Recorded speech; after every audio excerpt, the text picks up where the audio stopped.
Nest Hub 2nd generation is the newest version of the Nest Hub Google released that updates the original with better sound, new hands-free gestures, and the main new feature of this device, sleep tracking. I've had my 2nd gen Nest Hub for over 6 months now, so I'm going to walk you through everything new with this device, the core features, any downsides, and then ultimately who I recommend this device for.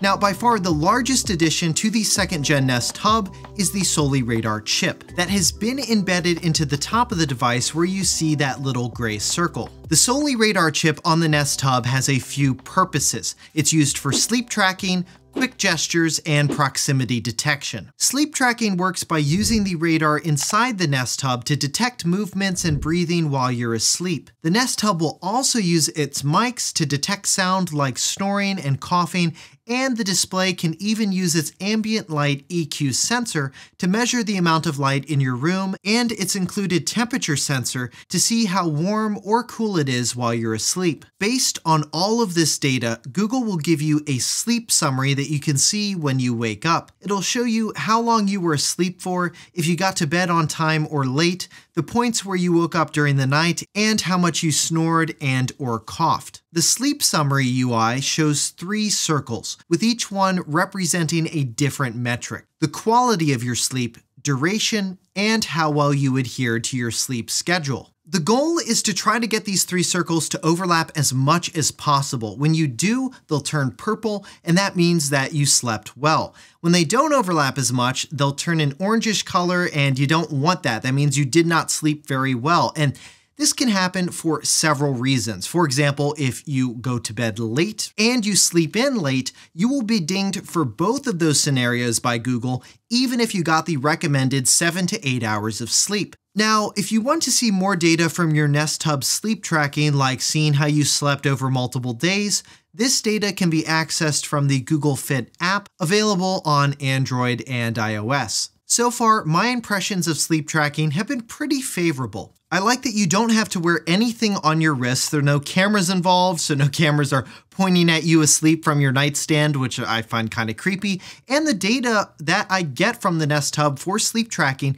is comparable to the sleep tracking data I get from my Apple Watch. Now, there are 2 potential downsides with sleep tracking on the Nest Hub that might impact you. One is it cannot track 2 people's sleep simultaneously. So for example, if you and your partner both want to track your sleep with a Nest Hub, you'll need to buy 2 devices. The second potential downside is that Google is planning to charge for sleep tracking insights starting in early 2022. If you're like me and you already use a fitness tracker, it's going to be a hard sell to pay Google for something down the road that your sleep tracker today can already do and do for free. But who knows, we'll see what the company comes out with in 2022. So that's sleep tracking. Next, let's talk about another sleep-related feature, and this is one I use a lot on my Nest Hub, and that is the alarm settings, which you get to by swiping up from the bottom of the display and selecting the alarm clock icon. The alarm clock functionality of the Nest Hub is quite good in my experience, and you can easily create multiple alarms and can see them all in one place on the screen. To change settings for your alarms, you can click the gear icon on the alarms page and set the alarm volume, whether or not you want to enable a sunrise alarm, which will gradually brighten the Nest Hub's display with warm colors like a sunrise and gradually increase the alarm volume as well. Also, there are quite a few different alarms to choose from, which I appreciate. You can also sync your smart lights to your sunrise alarm if you want to, so the lights will gradually dim along with the Nest Hub's display, and even start Google Assistant routines. I started off having my smart lights connect to the sunrise alarm, but quickly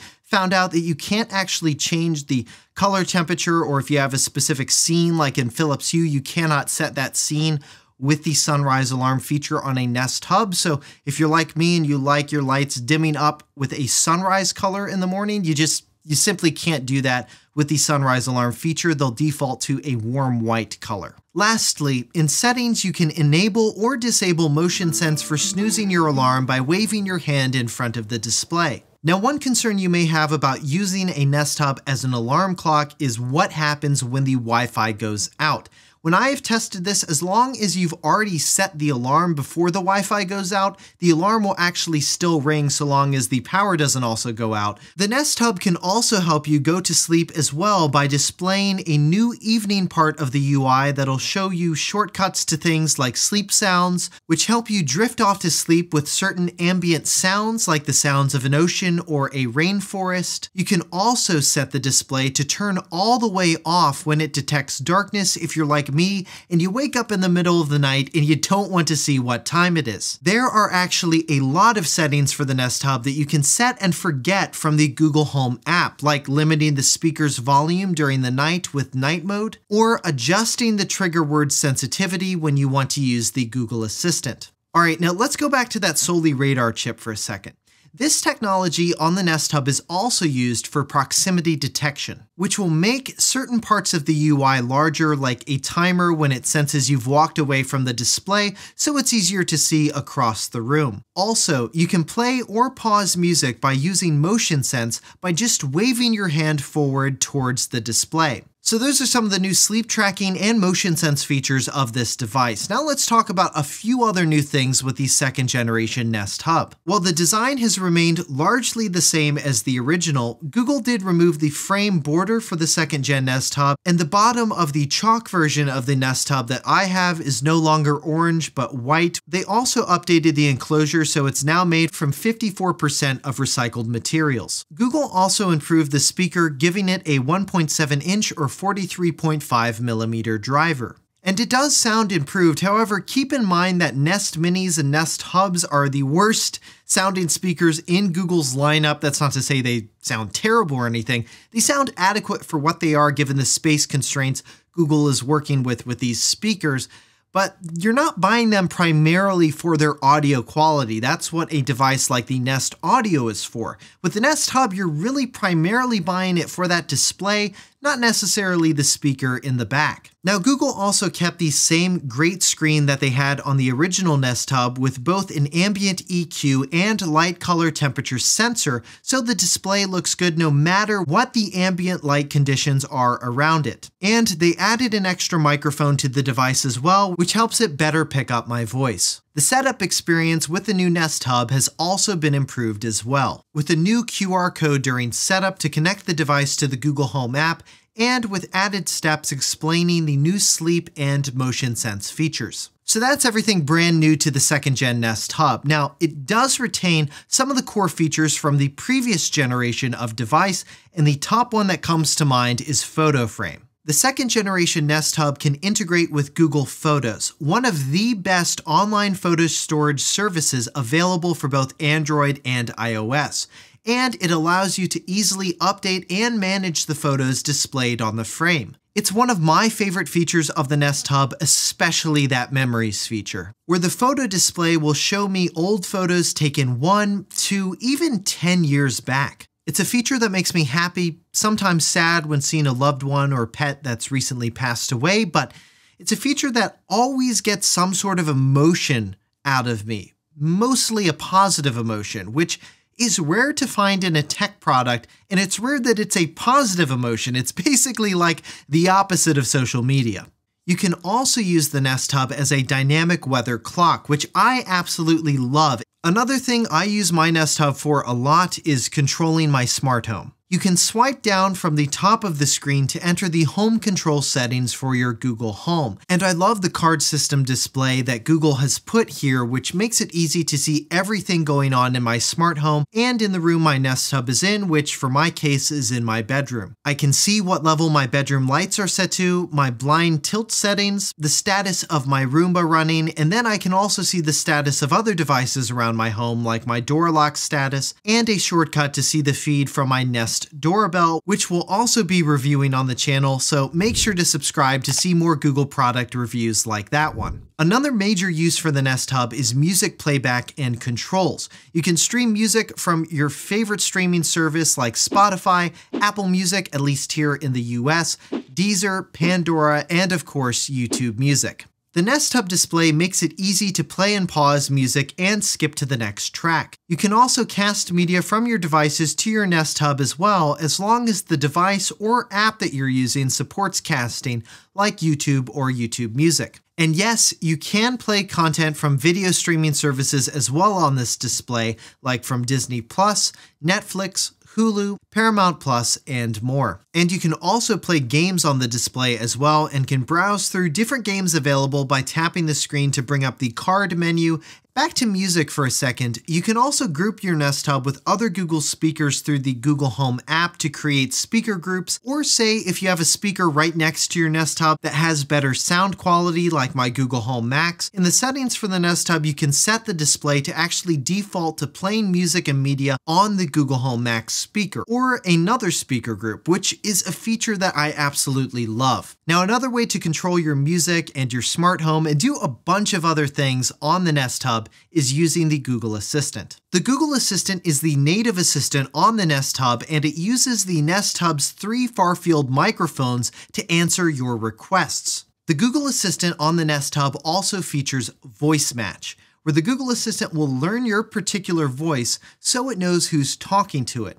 And the Google Assistant on this device is also great with music controls. You can ask it to play a specific song, artist, album from your linked music streaming service. Hey, play the album Equals by Ed Sheeran. Okay, Ed Sheeran from Apple Music, playing on Josh's bedroom speakers. You can also ask it to do things like control an individual smart home device like running my Roomba, or a group of smart home devices like controlling all of the lights in my bedroom. If you decide to put one in your kitchen, you can ask it for recipes and have recipes there on the screen as you cook along, and you can even save your favorite recipes to your cookbook. The one downside with this feature is not all recipes from all sites are going to work with it, and there's currently no way for you to upload your own recipes to the service. Now, another kitchen-related feature with the Nest Hub is lists. You can tell the Google Assistant to create a list or use the default shopping list when you tell it to add something to your shopping list. I use this feature a lot, like when I open my fridge and I realize I'm running out of milk, I can just say, add lactose-free milk to my shopping list. The Nest Hub gives you the added benefit of being able to actually see your list on the display so you can see what you've already added to your list. And you can always sync your Google Assistant lists with services like AnyList, Any.do, Bring Shopping Lists, and of course, Google Keep. If you decide not to sync your lists with these services, you can access your shopping lists at shoppinglist.google.com. Making it easy to check things off your list as you're out and about, and you can also share any list you create with the Google Assistant with others in your household. Another thing you can do with the Google Assistant on the Nest Hub is reminders, and I found this feature very useful. You can create reminders that'll appear as virtual sticky notes on the Nest Hub's display, and best of all, you can assign them to certain people in your household. So let's say your partner volunteered to take out the trash, but they forgot to. You can tell the Google Assistant on the Nest Hub to remind them to take out the trash. So that's everything new with the 2nd Gen Nest Hub, the core features that I've really found to be useful over 6 months.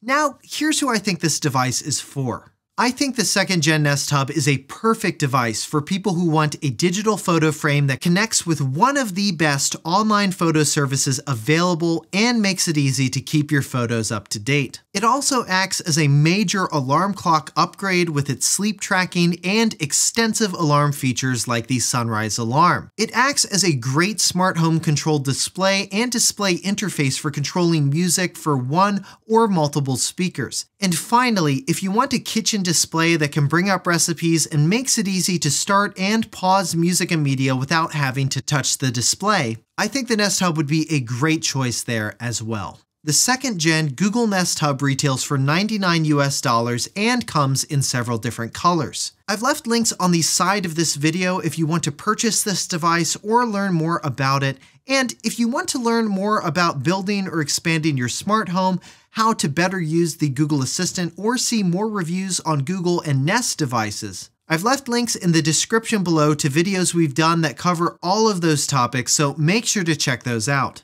If you have any questions about the Google Nest Hub or want to share your experience with this device, leave a comment below, hit that thumbs up button if you found this video helpful, and subscribe to the channel to see more 6 months later reviews like this one on Google and other tech products. For 6 months later, I'm Josh Tedder. Thanks for watching.